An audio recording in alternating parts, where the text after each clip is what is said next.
It-tnejn filgħodu bdew jingħataw mijiet ta' dożi addizzjonali tal-vaċċin kontra l-COVID-19 lir-residenti fid-djar tal-anzjani madwar Malta.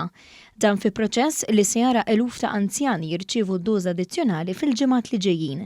Id-Deputat Prim Ministru, Ministru għas-Saħħa Chris Fearn u l-Ministru għall-Anzjani u l-Anzjani ta' Attiva Michael Farrugia żaru dar tal-anzjani fil-Furjana fejn kienu qed jingħataw dawn id-dożi.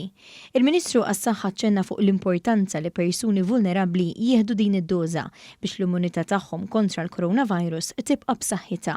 Dan mod partikolari meta ninsabu fuq l-adba tax-xhur xitwin u allura l-istaġun tal-influenza.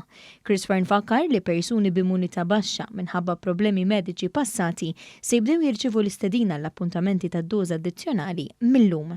Il-Ministru għall-Anzjani qal li se jkunu qed jingħataw madwar 500 tilqima kuljum lill-anzjani li jgħixu fid-djar tal-anzjani u anki dawk fir-residenza St. Vincent de Paul.